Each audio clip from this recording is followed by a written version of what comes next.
Hi, my name is Steven. Hi, and I'm Bram. Steven, good afternoon. Yeah, good afternoon. What are you going to tell me today? I would like to say something about development containers. Development containers? Yes, okay. It's been around for quite some time already, but I think it's a really awesome tool, and I don't really see it's getting used everywhere yet. Okay. So I think it has more potential.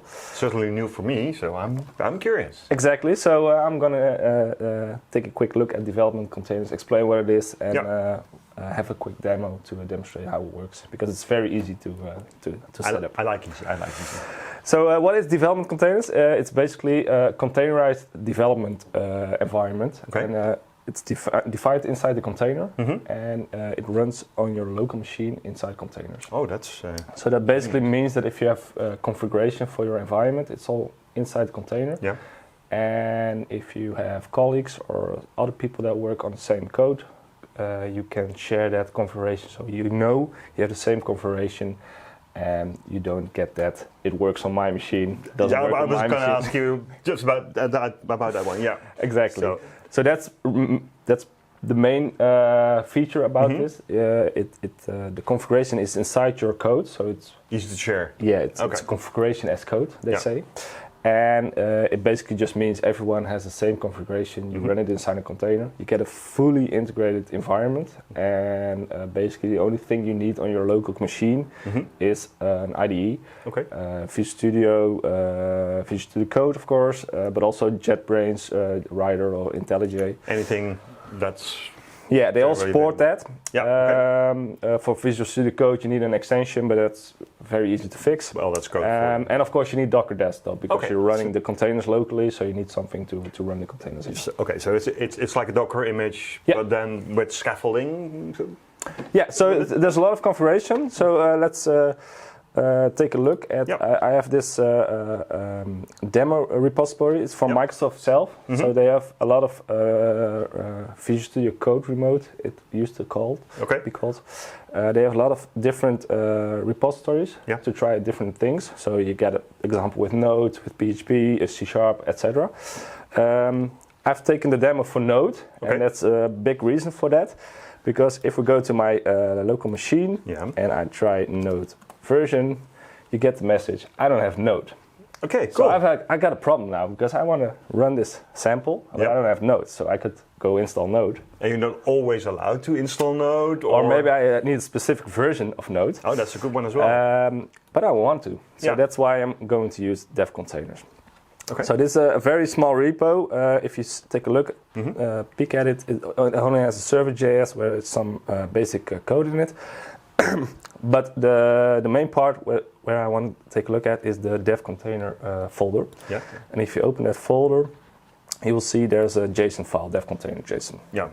And if you take a look at this folder, you basically see that it contains all the configuration that is needed to run this sample inside a container. And is this so this is the configuration for the container itself? It's the entire configuration. Okay. Yeah. So if you take a look at the top, you see that it's using an image, so you can define what kind of image you want to use. In this example, it's just using an image from Microsoft specifically for dev containers with JavaScript and Node. Yeah. But you can also add customization and configuration for tool-specific stuff. So in this example, you see that for Visual Studio Code, they said, okay, but you need this extension, spell checker. So that way you can define what extensions would be handy, and it also automatically makes sure that those are available. So if I would go inside the code later on and I would make a typo, the spell checker would actually be installed and work. So I could add Playwright, for example. Yeah, so there's a lot of customization. If we go to the website from containers.dev, you see a lot of information about how it works, but also supporting tools and specification about what is possible. So there's a lot of customization possible. Keeps sounding better. If you take a look at this part, you see that there's also configuration possible for port forwarding, so you can make sure that if you run it locally, debug it locally, that also works out of the box. So that's very great, very awesome. But of course, you want to see how it works. I want to see how it works. Yeah. So I've got this repository already pulled to my local environment. So let's go into Visual Studio Code. In this example, I mainly use Visual Studio, but for this purpose, I will try Visual Studio Code. And as you can see, this is the same file. And immediately I get this message, hey, this folder contains the dev container configuration file. Would you like to open it in a container? Yes, we do, right? Yes, we do. So we're going to try that. And you see that it's going to start up Docker. I didn't have Docker yet available, so it's going to start Docker up. And it will ensure that there's an environment available. It will just work. Which heavy lifting is being done for you. Yeah, exactly. Correct. So like as you can see, if you go to my extensions, while it's reloading, you see that there's an extension available, dev containers. Yeah. It's from Microsoft itself, so you can install that if you would like to use this. Yep. And we see that it's going to connect to the dev container.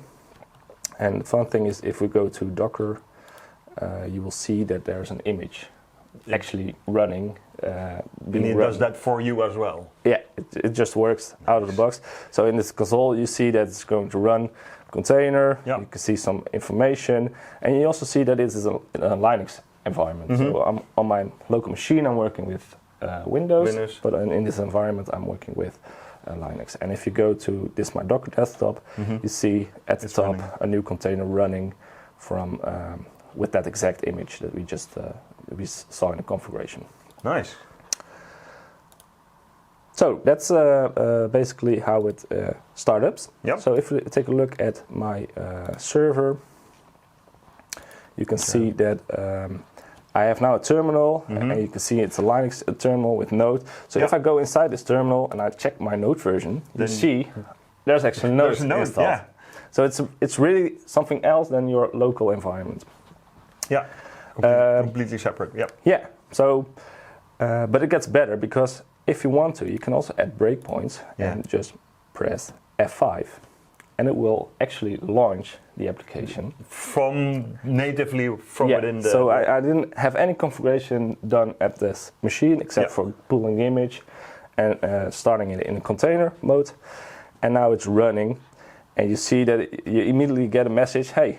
We've published this website, would you like to visit it on port 3000? Well, I would love to. And you also immediately see that my breakpoint hit. So debugging works perfectly. Oh, this would be very useful for testing. I'm getting ideas. So if I continue it, you see that it responds with hello remote world.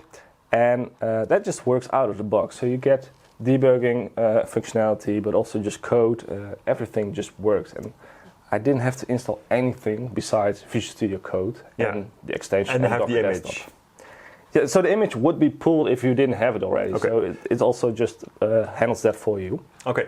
Oh, your host is being pulled automatically as well? So if you go into a new laptop and just install Visual Studio Code, the extension and Docker desktop, you can pull the repository and you get started. Okay, so no need for pointing to some website to get that specific image code? No endless wikis with a configuration on how to set up your environment and how to install this version of, hey, colleague, what version of Node do you have? Because it's not working on my machine. Yeah. It's all done because you can all just put that in inside the image and use that image. That's what we get. What gets me all the time. Yeah. They go like, "Hey, you can test it now," and then nothing works. So and how would you go about packaging your application into that image or in that configuration? So it's basically all just contained inside that dev configuration dev container file.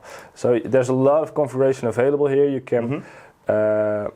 Let's go to the side of dev containers. Yep. If you see here, they have supporting tools. So you see they have specific configuration for your editor. So if you say, well, I'm using Visual Studio Code, you can say what extension or what settings it should use. But also for Visual Studio, IntelliJ, but also for tooling. So if you say, hey, I want inside this image, I want to have tooling available. So, for example, the Node or the Azure CLI or the Github CLI, you can also define that configuration inside here. And each tooling has their own set of configuration and support, but it all just works. So just add your own app and then you're set. And of course, if you want to, you can also use your own images. If you really have a complex environment and you want to really customize that image what you're working with, then you can. Sure, you can just use it. But if you just want a simple dev image, you can use the dev container image Microsoft made available. Yeah. So for the easy stuff, then. Okay. Yeah. So that's basically how it works, and it's just amazing in my opinion. And like you said, also for testers, or if you just want to review a pull request, or maybe you looking at a Github repository and you think, how would this work? Or hey, was wondering what this part of the code does. You can very easily just pull it inside and run it without having to figure out what do I need. Good point. So you can use it as a sandbox, essentially. Yeah. That's the nice part. Yeah, no messing about with different package managers and everything. So no configuration and the nice part about it is all your colleagues everyone is working on the same version of the tooling. Yeah. So for example, if you're running .NET 9 or .NET 10, if you do that now on separate projects, you always have both installed on your laptop. Yeah. And it will have conflicts because Microsoft automatically tries to use the new stuff. Yeah, I get it. .NET 9 project, you don't want that. No, you want. And with this, you can guarantee that it works like you want to work, like it's intended by also like it works on your deployment environments where you eventually want to run your code. Wow, can't wait. Yeah, I'm definitely going to take this back to my team on Monday. Yeah, so it's very awesome. One of the downsides is that it's only available for Linux images. Okay. So if you really want a Microsoft Windows environment, that's not available. Yet, or? I don't think it's going to be available. But if you want to have that kind of options, you probably want to look at Microsoft DevBox. Okay. The only downside of Microsoft DevBox is that you get a complete environment inside the cloud instead of a local host. So that's different. Mix and match, your mileage may vary. Yeah. Okay. So, but it's great for onboarding because I can remember those projects where you start and the first few days you're just, what have you done during the stand-up? And you're setting up my environment. Yeah. Well, that's just something from the past. That's out of the picture. Well, that sounds really, really promising. Can't wait to check it out. Yeah, me too. Thank you. Yeah. Thank you for tickling my brain. Yeah, no problem. And see you around. See you around. Thank you.